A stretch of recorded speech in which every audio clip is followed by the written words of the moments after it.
নমস্কার সমস্ত সুধী দর্শকবৃন্দকে স্বাগত জানাই আমাদের কথোপকথন পর্বে। আজ আমরা স্ট্রেট কাট নিউজ চ্যানেলের কথোপকথন পর্বে পেয়ে গেছি, আমাদের সঙ্গে আছেন Bardhaman society for animal welfare ডেভেলপমেন্টেরই কর্মকর্তা শীর্ষেন্দু সাধু মহাশয়। নমস্কার। নমস্কার। আচ্ছা, আমরা খুব রিসেন্ট একটা ঘটনা দেখেছি অনেকেই টিভি পর্দায় বা নিউজ পেপারে, যে বাঁকুড়াতে একটি রাস্তার কুকুরকে খাওয়াতে গিয়ে একজন ভদ্রলোক গণপিটুনিতে মারা গেছে। এই বিষয়টা তো আপনি তো প্রাণী সম্পদ উন্নয়ন মানে ডেভেলপের ওপরেই কাজ করছেন, তো আপনার কি মনে হয় এই ঘটনাটার সম্বন্ধে আপনার মন্তব্যটা? ব্যাপারটা এরকম যে রাস্তার কুকুর, দুটো কুকুরকে দুজন লোক প্রহার করে একদম যাকে বলে মেরে ফেলেছে। তো সেইটারই প্রতিবাদ করতে গিয়েছিলেন অমিতাভ পাল। তো সেই অমিতাভ পালকে বাঁচাতে গিয়ে তার দাদা সুদিন পালও নেমে আসে এবং ঘটনাচক্রে অমিতাভ পাল ওখান থেকে বেরিয়ে থানাতে খবর দিতে যান। ইত্যবসরে যখন সে থানা থেকে ফিরে আসে ততক্ষণে দেখে যে তার দাদা রাস্তায় পড়ে আছে এবং সেখান থেকে সঙ্গে সঙ্গে তাকে হাসপাতালে নিয়ে যাওয়া হয়, কিন্তু চিকিৎসকরা তাকে মৃত বলে ঘোষণা করেন। ঘটনাটা ভীষণই নিন্দাদায়ক এবং খুবই অমানবিক। মানে আমরা আজকে একটা পিঁপড়েরও যতটা প্রাণ আছে একটা মানুষেরও ততটা প্রাণ আছে। তো সেই হিসাবে দেখতে গেলে আমাদের পৃথিবীটা কিন্তু সবারই বাসের জন্যই উপযুক্ত, হ্যাঁ, শুধু মানুষ বাঁচবে এরকম নয়।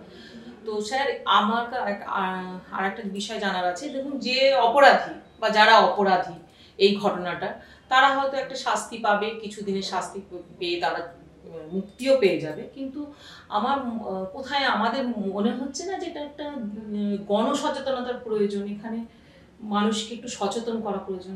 আসলে পুরোপুরি এটা মানে বিবেক বোধের ব্যাপার। আমরা যতই বলি যে জীবে প্রেম করে যেইজন সেইজন সেবিছে ঈশ্বর, কিন্তু তবুও ফারাক বাস্তবের সঙ্গে অনেকটাই থেকে যাচ্ছে এবং সচেতনতা কর্মসূচি বিভিন্নভাবে গ্রহণ করা হচ্ছে, যদিও মানে স্বীকার করতে কোনো দ্বিধা নেই, সেটা সরকারি বেসরকারি যেভাবেই হোক, সেটা কিন্তু প্রয়োজনের তুলনায় অত্যন্তই কম। তবু কিছুটা হলেও সচেতনতা হয়েছে এবং মানুষ সচেতন হচ্ছেন এবং এই ব্যাপারটা আমরা আরো বেশি করে বুঝতে পারছি। প্রাণী কল্যাণের দিকে মানুষের যে আশাটা, সেটা করোনা কালের সময় থেকে যেন আমাদের আরো বেশি দৃষ্টিগোচর হচ্ছে, যে নিজের ঘরের খাবারটাও সে এনে দিচ্ছে, একটা বিড়ালকে বা দুটো কুকুরকে খাওয়াচ্ছে। অবশ্যই, যে বাড়ির খাবারটা যেটা ওয়েস্টেজ হচ্ছে সেটা আমি ডাস্টবিনে না ফেলে দিয়ে তো রাস্তায় যে কুকুর বেড়ালগুলো শুয়ে আছে তাদেরকে তো দিতেই পারি। হ্যাঁ, যে এটার ক্ষেত্রে কি অপচয়টাও রোধ হয় এবং এটা কাজে একটা প্রাণীর তো কাজে লাগে। সেই হিসাবে দাদার সঙ্গে কথা বললাম, উনি অনেক রকম কর্মসূচি নিচ্ছেন মানব সচেতনতার দিকে। আর এই যে আমরা পরিবেশের যে ভারসাম্যের, এখন তো গ্রীষ্মপ্রধান দেশে আমরা তো দেখতেই পাচ্ছি কি হারে গরম পড়েছে। হ্যাঁ, তো এই যে মাত্রাতিরিক্ত গরম, আমরা সবসময় বলি গাছ লাগান, প্রাণ বাঁচান বা সবুজায়ন ঘটুক। দেখবেন সবুজায়ন নিয়ে যে পরিমাণে বিপ্লব হয়, যে পরিমাণে মানুষকে সচেতন করা গেছে যে প্লাস্টিক বর্জন করুন, গাছ লাগান, বৃক্ষকে কাটবেন না, আপনার কি মনে হয় যে এই কুকুর, এই রাস্তার যারা কুকুর বেড়াল বা যাই হোক পশু প্রাণী বা পাখিও বলতে পারি, তাদের কি উন্নতি বা তাদের প্রাণটাও যে প্রাণ, তারাও যে দামি, সেটার জন্য মনে হয় যে আমরা কিছু করতে পারছি বা উচিত আরো কিছু করা? না, করা তো প্রচুর উচিত। মানে আমরা যে হারে সবুজায়ন নিয়ে আমরা একদম সবুজায়ন ব্যাপারটা যদি আমরা ভাবি, তাহলে সবুজায়ন যে সময়ে এই মুভমেন্টটা শুরু হয়েছিল, আজ থেকে এই 4-5 দশক আগের থেকে শুরু হয়েছে, আজকে তারা আমরা হয়তো কিছুটা বাস্তবায়ন দেখছি দীর্ঘ লড়াইয়ের পর, এবং মানে প্রচুর সংখ্যক সংস্থা, ব্যক্তি, তাদের ইনভলভমেন্টের তার একটা প্রতিফলন আমরা পাচ্ছি। প্রাণী কল্যাণেও আমরা মানে অত্যন্ত আশাবাদী যে পাবো। এবং যেটা আমি একটু আগেই বললাম যে করোনা কালে আমরা খেয়াল করেছি যে ব্যাপারটা একটা মানুষের মধ্যে এসেছে, যে রাস্তায় চায়ের একটা খুব সত্যি কথা, যে পাড়ার যে কুকুর বা বিড়াল, এদেরকে কিন্তু সবচেয়ে বেশি চেনে ওই পাড়ার চায়ের দোকানদার বা চায়ের দোকানে যে ছেলেটি কাজ করে সে চেনে। লালু, ভুলু, কালু যাই নামেই ডাকুক, এরাই কিন্তু ওদের সবচেয়ে আপনজন এবং একান্তজন। যখন আমাদের সোসাইটি থেকে বিভিন্ন কারণে চিকিৎসার জন্য যাই কোনো সময়, তো তখন কিন্তু আমরা ওই চায়ের দোকান শরণাপন্ন হই এবং দেখা যায় ওই কুকুরগুলো রাস্তার ওই চায়ের দোকানে ধারে কাছেই থাকে, মাংসের দোকানের কাছেও ভিড় করে, কিন্তু চায়ের দোকানের কাছে এদের একটা ন্যাচারাল মানে এদের স্টে একটা থেকে যায়, যে ওখানে যারা চা খেতে আসে তারা একটা বিস্কুট দিচ্ছে। একদম মানে লোকে এই যে যেটা আপনি বললেন যে একটা আমরা কি করি সাধারণভাবে চায়ের দোকানে আমরা বেকারি বিস্কুট কিনে খাই, যেটা সাধারণ যে মানে আমরা বাজারে যে আমরা বিস্কুট খাই সেই বিস্কুটগুলোর থেকে তুলনায় একটু দাম বেশি, কিন্তু তবুও মানুষ চা খেতে গিয়ে দুটো বিস্কুট কিনে একটা বা দেড়খানাই হয়তো দিতে দিতে প্রাণীটাকে দিয়ে দিল, নিজে আধখানা খেয়ে চাটা খেয়েছে। একদমই তাই দাদা। আমরা যেমন দেখি যে রাস্তার কুকুরকে খাওয়াতে গিয়ে হয়তো গণপিটুনি খেতে হচ্ছে, ঠিক উপরন্তু এরকমও দেখেছি, আমার বাড়ির সামনে একটা চায়ের দোকান আছে, তো সেখানে দেখা যায় যে একজন ভদ্রলোক, সে রিক্সা চালায়, তার হয়তো মান্থলি ইনকাম এমন কিছু নয়, সে কিন্তু 5 টাকার যে বিস্কুটের প্যাকেট সেটা কিনে কিন্তু কুকুরকে খাওয়াচ্ছে। এটাও আমি দেখেছি নিজের চোখে। আপনাকে এই প্রসঙ্গে একটা কথা আমি বলি, এটাও সচেতনতার ব্যাপার, একদম রিক্সাওয়ালার কথা বলেছেন। আমাদের Bardhaman society for animal welfare, যেটা আমরা বোরহাটে চালাই, শ্রীমতী তৃপ্তি চক্রবর্তী মহোদয়া যে সম্পত্তি দান করে গেছেন, সেখানেই আমাদের ওপিডি চলে। তো দিনের দুটো অংশে চলে। আমরা দেখেছি দিনের বেলাতেও যেমন আছে, মানে কুকুরকে ওআরএস কিনে খাওয়াচ্ছে এরকম রিক্সাওয়ালাকেও আমরা দেখেছি। ওআরএস কিনে সে কুকুরের মুখটাকে হাঁ করে তার মুখে ঢেলে দিচ্ছে, কারণ কুকুরটা একদম কাহিল হয়ে গেছে, তার নজরে পড়েছে। এটা মানবতার ডাক, এটা একটা নিজের যে যেরকম ভাবে সেটা অনুভব করবে। আবার প্রচন্ড বৃষ্টি, আমরা বেরোইনি, আমি হয়তো সোসাইটির কর্মী, আমি সেখানে যাইনি, কিন্তু সোসাইটি খোলা আছে, কাজ চলছে, আমি কোনো কারণে আটকে গেছি, রাস্তার রিক্সাওয়ালা কিন্তু একটা কুকুরকে বা বিড়ালকে বস্তায় জড়িয়ে, প্লাস্টিকে জড়িয়ে সে নিয়ে আসছে চিকিৎসার জন্য, ওই মানে কি বলবো ভরা বর্ষার মতো। এটা গত বছরেও আমরা খেয়াল করেছি। একদমই তাই। কারণ দেখুন, পৃথিবীতে স্বার্থপর মানুষ যদি থাকে তাহলে স্বার্থ একদম ত্যাগ করা মানুষও আছে, একদমই, নাহলে পৃথিবীটা একদম ধ্বংস হয়ে যেত। আজও যে টিকে আছে পৃথিবীটা, কিছু ভালো মানুষ, সে বাইরের পোশাক আর শিক্ষা দিয়ে তো আর তার ভদ্রতা বিচার হয় না, এবং তার ভেতর থেকে থাকে। তুমি আরেকটা কথা বলতে চাইছি যে আমাদের পরিবেশ দেখুন, বাস্তুতন্ত্র কথাটা আমরা বুঝি যে আমরা পরস্পরের উপর নির্ভরশীল। এই যে এত পরিমাণে মোবাইল টাওয়ার, এর একটা ইফেক্ট হিসেবে আমরা দেখি এখন পায়রা কমে গেছে, চড়াই পাখি দেখতে পাওয়া যায় না। তো এই যে এক একটা প্রজাতি মানে প্রায় বিলুপ্ত হয়ে যাচ্ছে, তো রাস্তার কুকুরও অনেক সংখ্যায় কমে গেছে, যেটা আমরা ছোটবেলায় দেখতাম। বেড়ালও আজকাল খুব একটা দেখা যায় না শহরতলিতে। তাহলে এইগুলো তো বাস্তুতন্ত্রের উপর একটা প্রভাব ফেলবে অবশ্যই। তো সেই ক্ষেত্রে আপনার কি মনে হয়? মানে নিউটনের থার্ড ল এর ক্ষেত্রেও প্রযোজ্য।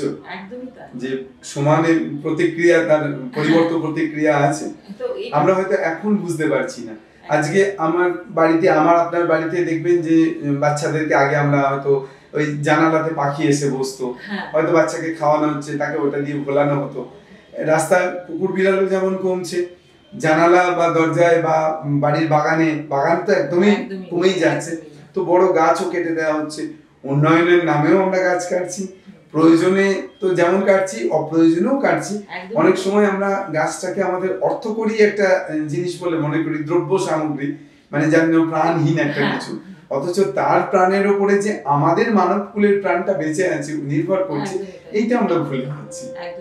আমাদের যেমন কারো বাগানে যদি তার একটা মেহগিনি গাছ থাকে বিশাল পুরনো, সে ভাবে কত টাকায় বিক্রি করা যায়, চন্দনের গাছ থাকলে তো কথাই নেই। কিন্তু কথা হলো যে ওই গাছটা যে পরিবেশের উপর একটা বড় দাম আছে, সেটা চোখে দেখা যায় না, সেটা অনুভবের জায়গা।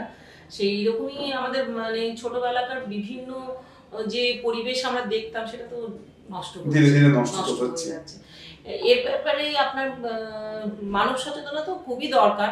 তো সরকারি দিক থেকে কি প্রচেষ্টা পান মানব সচেতনতার চেষ্টা? সরকারি প্রচেষ্টা অবশ্যই আছে, কিন্তু সেটা প্রয়োজনের তুলনায় নগণ্য।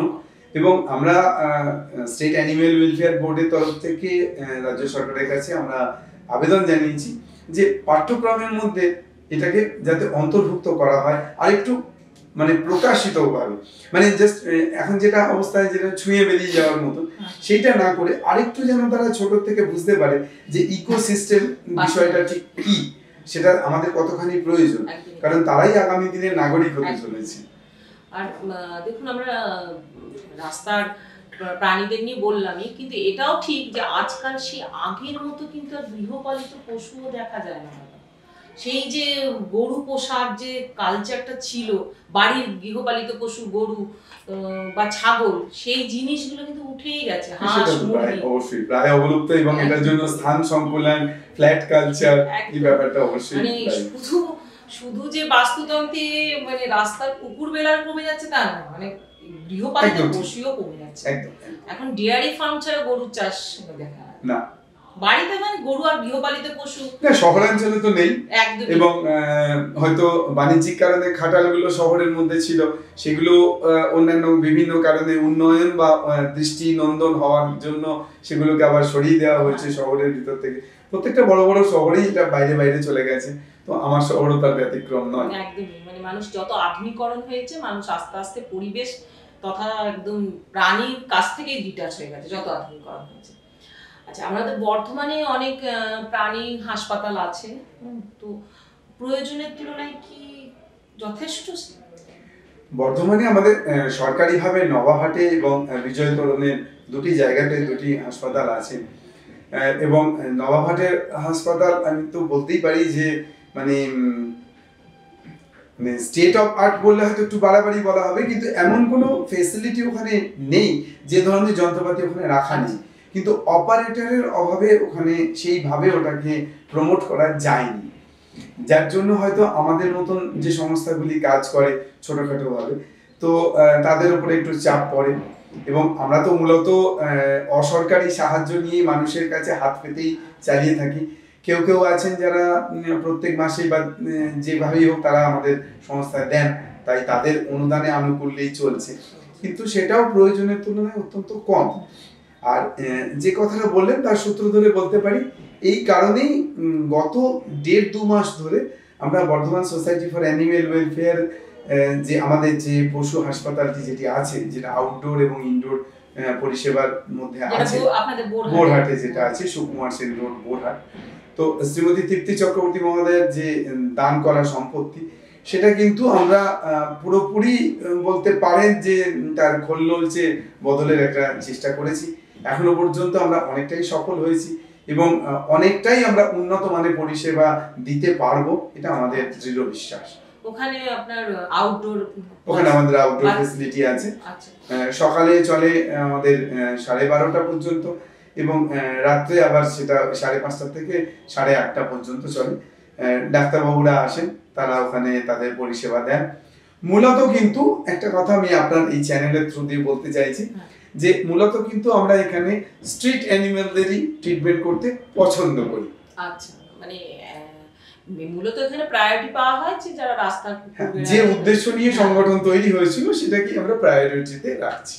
কিন্তু এবার এক্ষেত্রে আমি দর্শকবৃন্দরা যেটাও জানতে চাইবে যে তাদের বাড়িতেও তো গৃহপালিত পশু আছে, অবশ্যই তারা যদি কোনো বিপদ আপদে পড়ে গেলে কি না, সেই চিকিৎসা অবশ্যই দেওয়া হয়, এবং তার জন্যই আমরা মানে 3 জন ডাক্তারবাবু মোটামুটি আসেন, যাতে সপ্তাহে পুরো সময়টাই চালিয়ে নেওয়া যায়। তবুও বলবো যে প্রয়োজনের তুলনায় আমরা হয়তো অতটা এখনো সার্ভিস দিয়ে উঠতে পারছি না, তবে আগামী দিনের ব্যাপারে আমরা অত্যন্ত আশাবাদী যে আমরা করে উঠতে পারবো। আমাদের পুরো পরিকাঠামোটা আমরা যখন সম্পূর্ণ করতে পারবো, আমরা নিশ্চয়ই দিয়ে দেবো। আচ্ছা, আর যখন কেউ ব্যক্তিগত কুকুর বেড়াল নিয়ে চিকিৎসার জন্য যাবে, তাদের কি ওটা মানে নিঃশুল্কে, মানে বিনামূল্যে? আমাদের সামান্য একটা আছে, 50 টাকা দেওয়ার একটা ব্যাপার আছে। তো তাতে রেজিস্ট্রেশন করা বা তার নাম্বারটা লিখে রাখা, আগামী সময় তার ফলো আপ করার ব্যাপার, এগুলো থেকে যায়। তো সেই সমস্ত কিছু নিয়ে ন্যূনতম একটা নেওয়া 50 টাকা, সেটাই নেওয়া হচ্ছে। আর এই যে সমস্ত রাস্তার কুকুর বেড়াল এদের যদি কখনো অ্যাক্সিডেন্ট হয়, তাহলে ওখানে মানুষ আপনাদের ওখানে নিয়ে গেলে তাকে ভর্তি করা হবে? আমরা আগামী দিনে মানে ট্রমা কেয়ারের দিকেও আমাদের টার্গেট হয়েছে, গত মিটিং এ আমাদের এটা সিদ্ধান্ত হয়েছে, তো আমরা সেদিকেও যাব। আর আমরা প্রবলভাবে যেটা চাইছি, আমাদের কাছে যে অ্যাম্বুলেন্সটা আছে চিকিৎসা দেওয়ার জন্য, সেই অ্যাম্বুলেন্সটা বহু বছরের পুরনো হলো, তো নতুন করে কেউ যদি তার প্রিয়জনের বা কোনো সংস্থা যদি দেন আমাদেরকে, আমাদের সংস্থাকে, তাহলে আমরা তাদের কাছে চিরকৃতজ্ঞ থাকবো। এই পরিষেবাটা আমরা আরেকটু ভালোভাবে দিতে পারবো, কারণ হাইওয়ে হয়ে যাওয়ার জন্য অ্যাক্সিডেন্টের ঘটনা প্রচুর হচ্ছে, রান ওভার প্রচুর হচ্ছে, খবর আসছে, কিন্তু পরিকাঠামো না থাকার জন্য আমরা পৌঁছতে পারছি না। আচ্ছা, এই যে কোনো একটা অ্যাক্সিডেন্ট স্থানে আপনাদের কি ফোন নাম্বারে যোগাযোগ করলে যান? হ্যাঁ, আমাদের পরিষেবা দেওয়ার আমরা চেষ্টা করি। তবে বর্তমানে national highway authority of India কিন্তু তাদের নিঃশুল্ক যে নম্বর আছে সেখানে তারা সেই পরিষেবা দিচ্ছেন, এবং সেটা আপনারা বিভিন্ন জায়গায় ডিসপ্লে বোর্ডে দেখতেও পাবেন। তো সেখানে তাদের সঙ্গে যোগাযোগ করলে তাদের মিনিট 45 থেকে 1 ঘন্টার মধ্যে তাদের কিন্তু রেস্কিউ টিম আসে, পুরো জায়গাটা কর্ডন করে এবং দিয়ে তাকে তুলে নিয়ে যাওয়ার একটা ব্যবস্থা করা হয়। একটা জিনিস এই প্রসঙ্গে বলি, ন্যাশনাল হাইওয়ে দিয়ে আমরা এখন মানে বিশেষ করে যারা আমরা বর্ধমানের বাসিন্দা, বর্ধমান কলকাতা এখন রাস্তাতেই আমরা সড়ক পথে বেশি যাই রেলপথ অপেক্ষা বোধ হয়। তো সেক্ষেত্রে দেখা যায় আমি জনগণের কাছে একটা আবেদন রাখবো যে একটা রান ওভার হয়ে যাওয়ার পর দেখা যাচ্ছে সেই মৃত প্রাণীটার ওপর দিয়ে আমরাও আবার গাড়ি চালিয়ে চলে যাচ্ছি। এইটা যদি একটু কেউ আমরা সতর্ক হই, একটু যদি আমরা ওখানটা হয় দাঁড়াই বা অন্তত যারা রাস্তাটা এগিয়ে আমরা ওটাকে এড়িয়ে যাই, তাহলে বোধহয় ওইভাবে আরেকটু আমরা নিজেদেরকে একটু সচেতন বলে প্রমাণ করতে পারি। আচ্ছা, এই ক্ষেত্রে বলি যে কোনো ধরুন হাইওয়েতে যদি অ্যাক্সিডেন্ট হয়, হয়তো অনেক দর্শক মণ্ডলী জানেন না, তাদের জানার জন্য বলি যে যদি কোনো প্রাণী চাপা পড়ে যায়, তো সে মানুষের ক্ষেত্রে তো আলাদা ব্যবস্থা, সেটা বুঝলাম, কিন্তু পুলিশ আছে, সেখানে আসবে, এবার কুকুর বা বেড়াল সে চাপা পড়েছে, তার ক্ষেত্রে কি করা? সেক্ষেত্রেও আপনি ওখানে মানে আমাদের যে ফায়ার এবং আমাদের পুলিশের যে হেল্পলাইন নাম্বারগুলো আছে ওই নাম্বারগুলোই কিন্তু সেক্ষেত্রে কার্যকরী হয়, বা যে ওই হাইওয়েতে যে ন্যাশনাল হাইওয়ে অথরিটি তাদের যে নাম্বার আছে তার একদম যেমন তখন ওগুলোকে তারা অবশ্যই সে সময় সঙ্গে সঙ্গে এটা ন্যাশনাল হাইওয়ে মানে যে এগ্রিমেন্ট তার মধ্যেই ওটা আছে যে ওটা ওদের করতে হবে। হয়তো সেই খবরটা তাদের কাছে পৌঁছায় না ঠিক সময়, হয়তো তাদেরও সময় পরিকাঠামোর একটু বিচ্যুতি ঘটেই যায়। একদমই।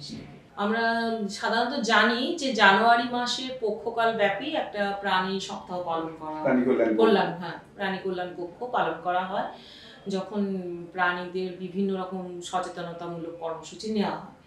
তো তখন আপনার কি মনে হয় না যে এটা একটা 15 দিনের ওয়ার্কশপে মানুষের মধ্যে সেই সচেতনতা বৃদ্ধি পাবে না? এটা একটা মানে বৎসর ব্যাপী একটা এটা নিয়ে ছোটখাটো কর্মসূচি দরকার।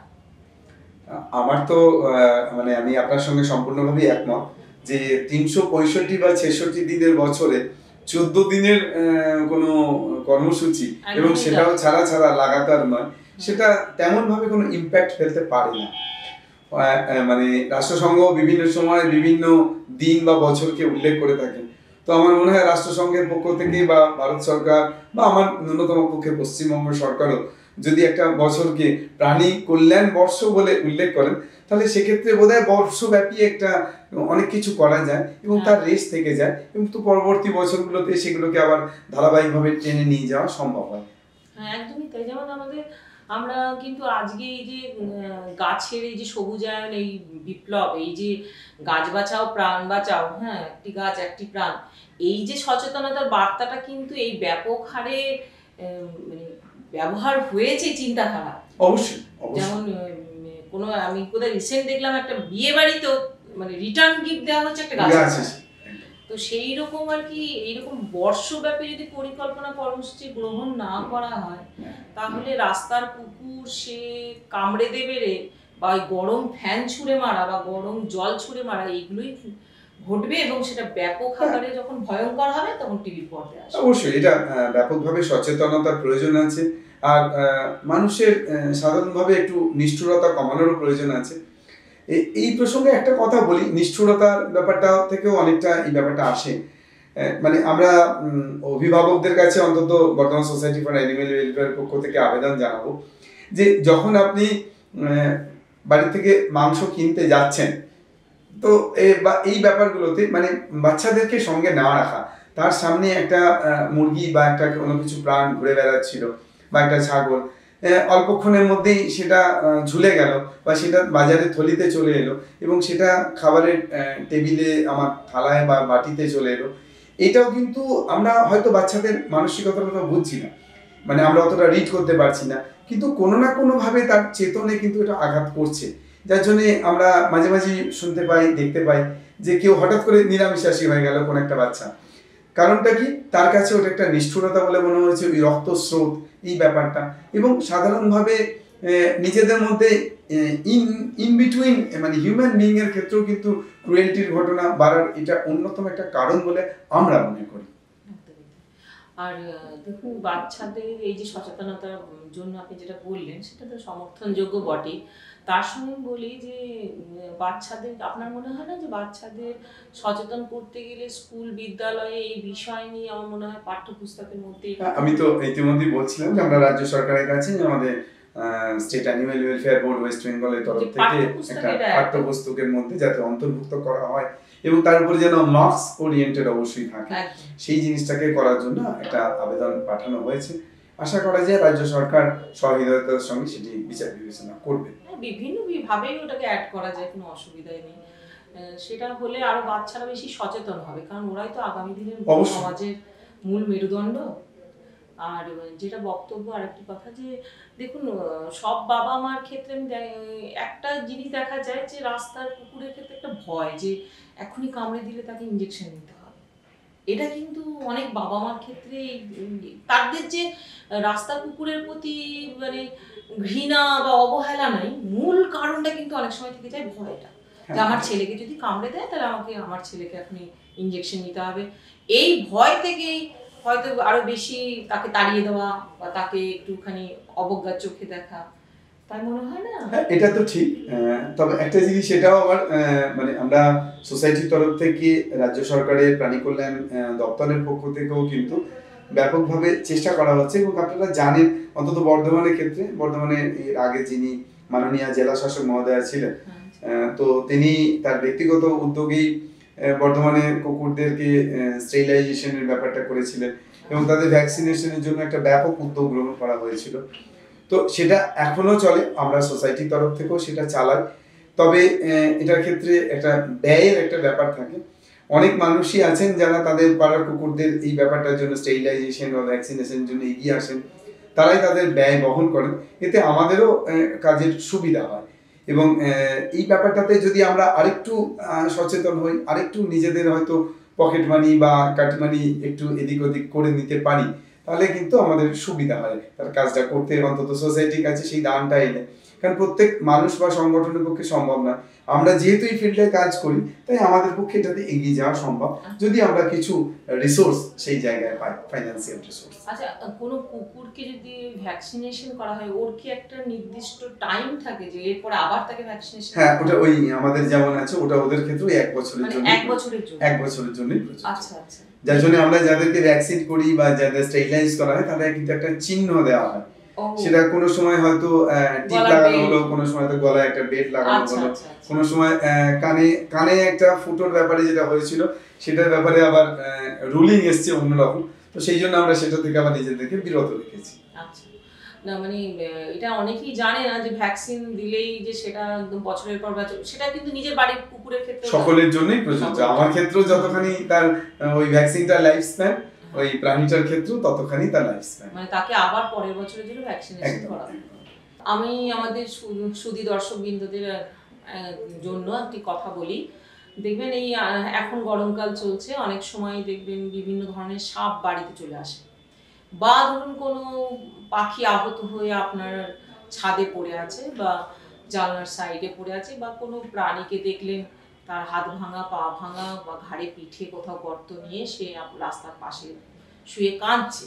সেক্ষেত্রে আমরা সাধারণত বন দপ্তরকে ফোন করি যে এইরকম অসুবিধা হয়েছে, তো আমি কি করতে পারি। তো আমি দাদার কাছে এটাই জানতে চাইবো যে আপনার এই বিষয় নিয়ে কিছু মন্তব্য যদি থাকে। মূলত যেটা ব্যাপার সেটা হচ্ছে যে এই ব্যাপারটাতে তো একদম বন দপ্তরের যেগুলো বন দপ্তরের, সেগুলো আমাদের গৃহপালিত জীবগুলো আমাদের ক্ষেত্রে প্রযোজ্য হয়। কিন্তু বন দপ্তরের ব্যাপারে তারা অবশ্যই উদ্যোগী হন। তবে হ্যাঁ, যে সবসময় যেহেতু তাদের লোক থাকেন, এবার Bardhaman society for animal welfare কিন্তু এই ব্যাপারে মানে অফিসিয়ালি দায়িত্বপ্রাপ্ত নয়, কিন্তু ওই যেটা বলছিলাম যে মানবিক ডাক বলে একটা ডাক আছে, একটা বাড়িতে সাপ ঢুকেছে, তো সেক্ষেত্রে আমরা আমাদের কর্মীদেরকে জানাই এবং তারা গিয়ে সেটা উদ্ধার করে নিয়ে আসে এবং বন দপ্তরকেও আমরা সেটা পরবর্তী পর্যায়ে তাদের হস্তান্তর করে থাকি। আর বেশ কিছু প্রাণী আছে, মানে যেমন আমাদের কাছে কিছুদিন একটা ঘোড়া ছিল, যেটা আমাদের মানে বর্ধমান সোসাইটি ফর অ্যানিম্যাল ওয়েলফেয়ারের ক্যাপাসিটির মধ্যে নয়। তো সেক্ষেত্রে বন দপ্তর তাদের অনুমোদন দিয়েছিলেন যে আমাদের টেক কেয়ার করবার মতন সেই পরিস্থিতি নেই, তো যেহেতু আপনাদের রেগুলার বেসিসে ওখানে দেখভাল চলে, তো আপনারাই এটা দেখভাল করলে ভালো হয়। তো আমরা কিছুদিনের জন্য তার দেখভাল করেছিলাম, পরবর্তী পর্যায়ে বন দপ্তর তার দায়িত্ব নিয়ে নেয়। আরেকটা ব্যাপার বলি যে অনেক সময় দেখবেন যে বিভিন্ন প্রাণীকে হয়তো এই যে আমরা যেটা মাঝে মাঝে দেখি যে গরু পাচার হোক বা উটের ব্যাপার হোক, এই যে জিনিসগুলো আমরা কোনটা পাচার আর কোনটা ঠিক আমরা জানি না, তো যাচ্ছে হয়তো ধারাবাহিকভাবে। সেক্ষেত্রে আমরা যেটা দেখেছি যে রাজস্থান থেকে উট আনা হয়েছে এবং এইরকম উট আমাদের বর্ধমানের ওপর দিয়ে গেছে, আমরা জানতে পারিনি বা জেনেছি যখন তখন দেরি হয়ে গেছে, অন্য জেলায় চলে গেছে। সেটা কিন্তু পরবর্তী পর্যায়ে যখন রাজ্য পর্যায়ে গেছে, তারা কিন্তু সেরকম উটকে উদ্ধার করে তাদেরকে আবার রাজস্থানে ফিরিয়েছে। মানে এরকম 73টা উট গত বছরেই পশ্চিমবঙ্গের বিভিন্ন জায়গা থেকে উদ্ধার করে কিন্তু ফেরত পাঠানো হয়েছে রাজস্থানে। সুতরাং ডিপার্টমেন্ট আছে, ডিপার্টমেন্ট কাজও করছে, কিন্তু সবসময় হয়তো ঠিকভাবে মানে সাহায্যটা হয়ে ওঠে না, তালমিলটা গড়ে ওঠে না। হ্যাঁ, তালমিলটা গড়ে তুলতে গেলে আমার মনে হয় আরো একটু দপ্তর বাড়ানো দরকার, আরো কর্মচারী বাড়ানো, অবশ্যই কর্মী সংখ্যা আছে, ইনফ্রাস্ট্রাকচারের ব্যাপার আছে, এবং সবচেয়ে বড় কথা আমাদের সচেতনতার ব্যাপারটা সবচেয়ে বেশি, সচেতনতাটাও খুব দরকার। আমি আরেকটা প্রশ্ন আপনাকে করব। আমাদের প্রাক্তন জেলা শাসক একটা অ্যানিমেল শেল্টারের কথা বলেছিলেন, যিনি ছিলেন, তো সেইটা কতদূর করা গেছে? শ্রীমতী রাধিকা আইয়ার আইএএস আমাদের পূর্ব বর্ধমান জেলার জেলা শাসক ছিলেন। তার সময়ে প্রাণী কল্যাণে প্রচুর কাজ হয়েছে এবং অল্প সময়ে যে তিনি এখানে বর্ধমানের দায়িত্বে ছিলেন, পূর্ব বর্ধমানে, সেই সময় তিনি কাজ করেছেন এবং এটা দাগ অন্তত আমাদের মতন যারা প্রাণী কল্যাণকামী আছি তাদের কাছে তিনি রেখে গেছেন। তার বিভিন্ন যে কর্মসূচি ছিল তার মধ্যে অন্যতম ছিল একটা অ্যানিমেল সেন্টার, এবং সেটার জন্য সাধনপুর এলাকাতে একটি জায়গাও নির্দিষ্ট করা হয়। যতদূর জানি সেটা 17 কাঠার কাছাকাছি কোনো একটি জায়গা যেটি ঘেরা আছে, এবং সেইটার ব্যাপারে তিনি ফাইল মুভ করেছিলেন। কিন্তু পরবর্তী পর্যায়ে আমরা এই ব্যাপারে আর কোনো আপডেট আমাদের বর্ধমানের সংশ্লিষ্ট দপ্তর থেকে পাইনি, এবং কলকাতাতে যখন আমরা খোঁজ খবর করেছি তখন কিন্তু ফাইল সেখানে আছে এইটুকু জানা গেছে, কিন্তু ফাইলের কোনো অগ্রগতি বিষয়ে কিন্তু আমরা জানতে পারিনি। এটা হলে কিন্তু শুধু পূর্ব বর্ধমান জেলা নয়, আমরা দায়িত্ব নিয়ে বলতে পারি যে বর্ধমান, পূর্ব বর্ধমান, আমাদের বর্ধমান সারাউন্ডিং যে জেলাগুলো আছে, হুগলির পাট বা বীরভূম, এই যে জেলাগুলো আছে, এরাও কিন্তু ব্যাপকভাবে উপকৃত হবে এই অ্যানিম্যাল শেল্টারটা তৈরি হলে। এবং আমাদের এখানে একটা ব্যাপার আমি আপনার প্রসঙ্গক্রমে জানিয়ে দিই, মানে আমাদের ভবিষ্যৎ পরিকল্পনার যে ব্যাপার আছে আমাদের সোসাইটি, সেটাও এর মধ্যে ঢুকে যাচ্ছে, বা অ্যানিম্যাল ওয়েলফেয়ার যে সেন্টারের ব্যাপার। প্রচুর মানুষ আছেন যারা বেড়াতে যান, যাদের বাড়িতে পোষ্য আছে, তারা রেখে যাওয়ার কোনো জায়গা পান না, তো এবং তাদের টেক কেয়ার করবার জন্য তারা মাঝে মাঝে আমাদের কাছে শরণাপন্ন হন। একটু যদি অ্যানিম্যাল শেল্টার এরকম পার্মানেন্ট তৈরি হয়, তাহলে কিন্তু সেই অ্যানিম্যাল শেল্টার চালানোর যেমন খরচটাও উঠবে, যিনি তার এই মানে প্রাণীটাকে তার নিজের লালন পালন করছেন, তার স্নেহ মায়া মমতা দিয়ে তাকে বড় করছেন বা তাকে দেখভাল করছেন, তিনিও কিন্তু অনেকটা নিশ্চিন্ত মনে এদিক ওদিক যেতে পারেন। এটা একটা মানে শুধু বেড়াতে যাওয়া নয়, অনেক সময় ফ্যামিলি ক্রাইসিস হয়, কেউ হয়তো কারোর বাড়িতে কোনো দুর্ঘটনা ঘটেছে, যিনি বাইরে আছেন, তো তাকে সেই মুহূর্তে যেতে হবে, তো তখন এই তড়িঘড়ি এই ব্যবস্থাটা করা সম্ভব হয় অ্যানিম্যাল সেন্টারটা হলে। অন্যান্য চিকিৎসা বা অন্যান্য ব্যাপার তো অবশ্যই হবে, কিন্তু এইটা একটা অ্যাডিশনাল অ্যাডভান্টেজ শহরের লোকরা বা আমাদের শহর সংলগ্ন যারা আছেন তারা পাবেন। একদমই খুব গুরুত্বপূর্ণ কথা, যে যাদের বাড়িতে পোষ্য আছে, কোথাও যদি বেড়াতে যাই, তো সাধারণত সেই পোষ্যটিকে তো নিয়ে যাওয়া সম্ভব হয় না সব ক্ষেত্রে। তো দীর্ঘদিনের জন্য প্রায় 15 দিন 10 দিনের বাইরে যদি কেউ বেড়াতে যায়, তাহলে সেটা তার দুশ্চিন্তার কারণ মূলত, যে আমি যাব, কি করে যাব, তাই কুকুরটাকে কোথায় রাখবো, আমার বেড়ালটাকে কোথায় রাখবো। তো এরকম একটা শেল্টার হলে তাদের উপকার অবশ্যই অবশ্যই, এটা খুব কার্যকরী জিনিস। তো আপনাদের যে সংস্থা, তার সংস্থার যে ভবিষ্যৎ পরিকল্পনার মধ্যে কি এইটি থাকছে? হ্যাঁ অবশ্যই, আমাদের বর্ধমান সোসাইটি ফর অ্যানিম্যাল ওয়েলফেয়ারের এখন যেমন আমরা গতকাল থেকে আমরা শুরু করেছি, আমাদের যে প্রাণীগুলি ওখানে চিকিৎসাধীন অবস্থায় থাকে তাদেরকে আমরা আলাদা আলাদাভাবে কেজিং করি, এবার তারপরে তারা দীর্ঘদিন ওইভাবে থেকে যাচ্ছে। তো সেটা আমরা গত কিছুদিন ধরে তাদের যাকে বলে ট্রায়াল অ্যান্ড এরর করে গতকাল থেকে তা যারা মোটামুটি বাইরে বেরোবার যোগ্য তাদেরকে আমরা মুক্ত জায়গায় ছেড়ে দিয়ে দেখভাল করছি, যে আলাদা আলাদাভাবে না থাকে তারা যাতে আবার সমবেতভাবে থাকতে পারে, তাদের সেই মানসিকতাটা গড়ে তোলা। এতে যেটা আমাদের সবচেয়ে বড় সুবিধা, একটা প্রাণীকে কোনো চিকিৎসার জন্য নিয়ে আসা হচ্ছে বা আমরা হয়তো তুলে নিয়ে এসেছি তার ভ্যাকসিনেশন বা স্টেরিলাইজেশনের জন্য, সে 7 দিন বাদে যখন তার সেই পাড়াতে ফিরে যাচ্ছে তখন কিন্তু সে একটু মানে অনেক সময় আক্রমণের সম্মুখীন হচ্ছে বা ওদের যেটা হয়ে থাকে, এটা ন্যাচারাল ব্যাপার। তো সেইটাকে আমরা তাদেরকে হ্যাবিচুয়েট করবার জন্য এটা উদ্যোগ নিচ্ছি। আমরা যারা ওই কি বলবো সংস্পর্শজনিত যে রোগগুলো, যেগুলোকে আমরা ছোঁয়াচে রোগ বলে থাকি, সেই ছোঁয়াচে রোগ নিয়ে যে প্রাণীগুলি আসে তাদের জন্য একটা আলাদা আমরা কিউবিকল করবার জন্য উদ্যোগী হয়েছি, মানে গত সভাতে আমাদের সিদ্ধান্ত হয়েছে। এবং একটা আপডেটেড ওটি আমরা তৈরি করে ফেলেছি, আরেকটি হয়তো ছোট ওটি আমরা তৈরি করে জন্য আমরা পরিকল্পনা নিয়েছি। কিন্তু যেটা সবচেয়ে বড় ব্যাপার, আসলে প্ল্যান বা প্রোগ্রাম করলেই হবে না, সেটাকে বাস্তবায়নের জন্য চাই জায়গা বা জমি এবং চাই অর্থ। তো আমরা বর্ধমানের মাননীয় বিধায়কের কাছেও আবেদন জানিয়েছি যে একটি অ্যাম্বুলেন্স আমাদের কাছে দেওয়ার জন্য, যাতে পুরোনো অ্যাম্বুলেন্সটার পরিবর্তন হিসেবে আমরা ব্যবহার করতে পারি। অনেক সময় কি হয়, এই অ্যাম্বুলেন্সগুলোতেও হয়তো ছোটোখাটো অপারেশনগুলো করে দেওয়া সম্ভব হয়, তাহলে আমরা বিভিন্ন পাড়া স্তরে বা বিভিন্ন এলাকাতে এই সার্ভিসটা আমরা আরেকটু এক্সটেন্ড করতে পারি। আর আমাদের ওখানে যারা চিকিৎসা করতে আসছিলেন বিভিন্ন প্রাণীদের নিয়ে, তাদের বসবার দাঁড়াবার জায়গার অসুবিধা হচ্ছিল, সুতরাং তাদেরও একটা বসবার জায়গা হয়েছে। অদূর ভবিষ্যতে আমাদের একটি ফার্মেসি কাউন্টার খোলবার ইচ্ছা আছে, যাতে সংগঠনের অন্তত অতিরিক্ত যে ব্যয়, সেই ব্যয় ভাগটা কিছুটা হলেও মানে ক্রস সাবসিডি নয়, মানে ওষুধ কেনার যে খরচ, সেই খরচটা যাতে কমে এবং যেটা যারা প্রাণী কল্যাণে আছেন তারাও যাতে এখান থেকে সেই সুবিধাটুকু পেতে পারে। আচ্ছা, এক্ষেত্রে আমি জানতে চাইবো যে আপনাদের সংস্থাতে যে ডাক্তারবাবুরা আসেন তারা কি একটা অর্থ নেয় আপনার কাছ থেকে, না পুরোটাই বিনামূল্যে? না, যারা এখানে পরিষেবা দিতে আসেন তারা সংস্থাকে ভালোবেসে এবং তার পেশার প্রতি তার দায়বদ্ধতা থেকেই তারা আসেন। আমরা এই জন্য আমি আবারও বলছি আজকে যে আমরা সংস্থার পক্ষ থেকে তাদের প্রতি কৃতজ্ঞ, যে তারা নিজেদের মানে সময়টা ব্যক্তিগত সময় না করে প্রাণী কল্যাণেই নিয়োজিত করছেন এবং সংস্থা তার দ্বারা ব্যাপকভাবে উপকৃত হচ্ছে এবং সংস্থার মারফত সাধারণ মানুষ পাচ্ছেন সেই পরিষেবা। খুব ভালো কথা যে আগামী যে দিনে আরো যারা প্রাণী ডাক্তারি নিয়ে পড়াশোনা করবে তারাও এগিয়ে আসুক, সাধারণ মানুষও এগিয়ে আসুক, অনেক সচেতনতা নিয়ে আপনাদের ভবিষ্যৎ পরিকল্পনার সঙ্গে যুক্ত হোক, আপনাদের সংস্থা আরো নাম করুক, আরো প্রাণীদের ক্ষেত্রে পাশে দাঁড়াক, অসহায় প্রাণীদের ক্ষেত্রে, যাতে আমাদের সমাজটা সুষ্ঠু সুসম্পর্কের মধ্যে দিয়ে চলে। সেটার জন্য আমি আগামী আপনাদের অনেক চাইলাম ভালো হোক আপনাদের সংস্থার। অনেক ধন্যবাদ। আপনাদের কর্মসূচি অনেক বাস্তবায়ন হোক। আমাদের স্টেট কার্ড নিউজে আমাদের কথোপকথন পর্বে এতক্ষণ ছিলেন আমাদের প্রাণী যে কল্যাণ ওয়েলফেয়ার যে সোসাইটি তারই কর্মকর্তা শীর্ষেন্দু সাধু মহাশয়।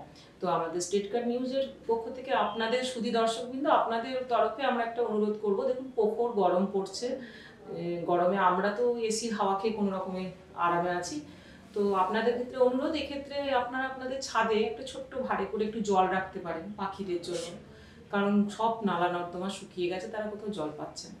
খাবারটা তারা নয় খুঁজে নেবে, জলটুকু তো আমরা দিতেই পারি একটা মাটির মালসা করে বা ভাড়ে করে বা প্লাস্টিকের কোনো কোটো করে আপনারা উঠানে বা ছাদে রাখতে পারেন বা জানলার যে কার্নিস তাতে রাখতে পারেন, তাতে ওই যে পাখিগুলো আছে তারা একটু জল খেয়ে উপকৃত হোক। গ্রীষ্মটা তো সবার পক্ষেই কষ্টকর, যতটা আমার পক্ষে ততটা আপনার পক্ষে।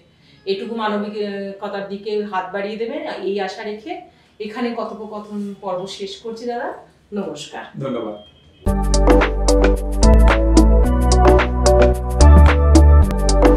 ধন্যবাদ।